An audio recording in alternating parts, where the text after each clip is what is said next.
ہم لوگ مشورے میں بیٹھے ہوئے تھے، بھائی عزرا صاحب رحمۃ اللہ علیہ مشورے میں تشریف لیا، ان کے ہاتھ میں ایک پرچہ تھا، اس پرچے میں لکھا تھا کہ علماء میں ہم کیا چیز پیدا کرنا چاہتے ہیں اور 3 چلے والوں میں کیا چیز پیدا کرنا چاہتے ہیں۔ علماء کے بارے میں لکھا تھا 2 چیزیں پیدا کرنا چاہتے ہیں، ایک تو علماء میں تقوی پیدا کرنا چاہتے ہیں، دوسری بات امت کو لے کر چلنا ان کو آ جاوے۔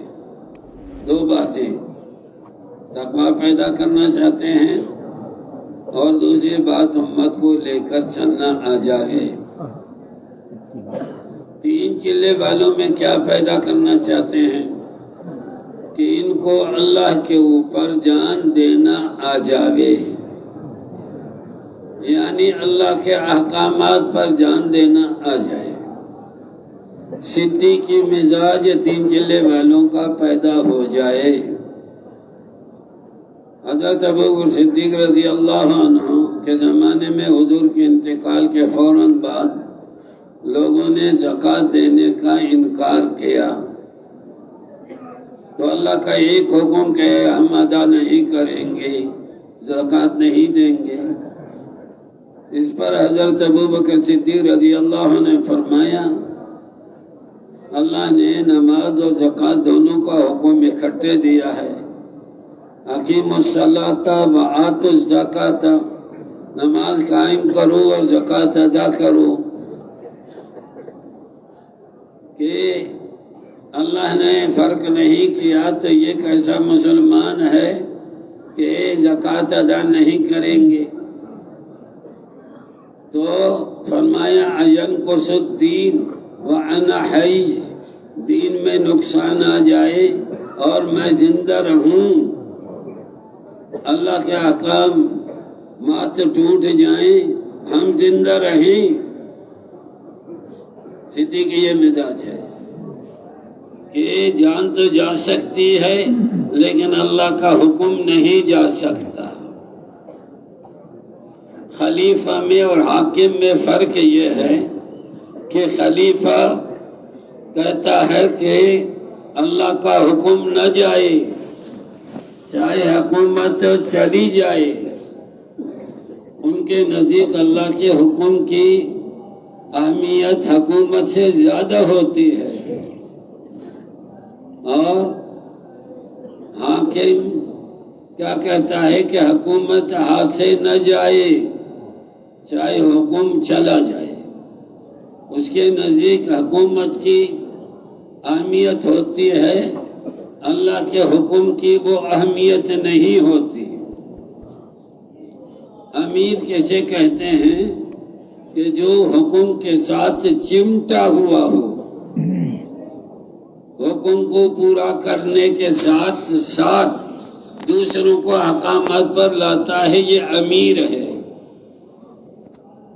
اور حاکم حکومت کی رعایت کرتا ہے کہ اس کے ہاتھ سے حکومت نہ جائے، چاہے احکامات چلے جائیں۔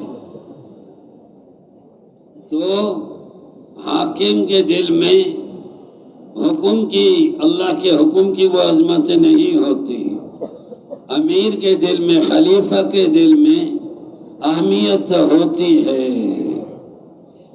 تو حضرت ابوبکر صدیق خلیفہ تھے، امیر المومنین تھے، حکم کے ساتھ خود چمٹے ہوئے حکم پورا کرنے کے ساتھ ساتھ حکم پر لاتے تھے، یہ ہے خلیفہ۔ تو یہ 3 چلے والوں میں صدیقی مزاج ہونا چاہیے کہ ساری دنیا میں اللہ کے احکامات زندہ ہو جائیں، چاہے ہماری جان چلی جائے، اس لیے کہ جان احکامات کو زندہ کرنے پر کی وجہ سے جائے گی تو ہمیشہ جنت کے اندر جان ملے گی، اور احکامات ٹوٹ گئے، ہم نے ان کی پرواہ نہیں کی، اللہ حفاظت کرے، کہ پھر اللہ حفاظت کرے دوزخ ہے۔ حکموں کو زندہ کرنے والے کے لیے جنت کی بشارت ہے۔ کیا فرمایا اللہ جل جلالہ نے؟ فرمایا من یطع اللہ ورسولہ یدخل جنات تجری من تحت الانہار خالدین فیہا وذالک الفوز العظیم۔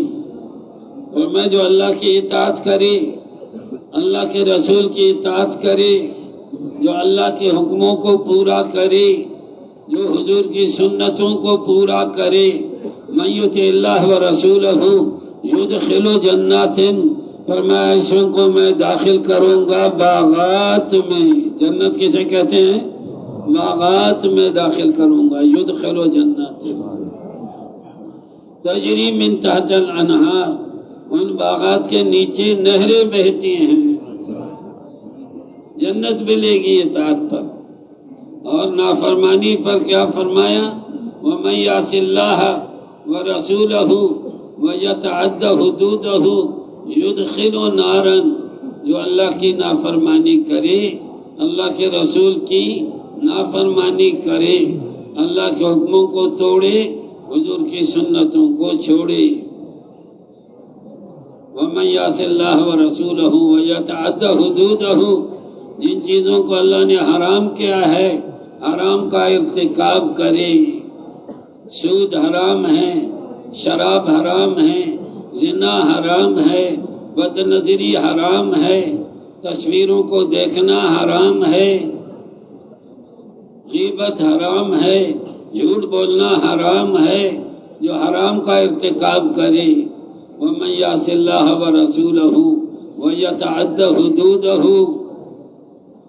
جو اللہ کے حرام کردہ چیزوں کا ارتکاب کرے، یدخل نارا، فرمایا میں اس کو داخل کروں گا آگ میں۔ تو تین چلے والوں کے اندر کا جذبہ کیا ہو کہ اللہ کے احکامات پر جان دیں،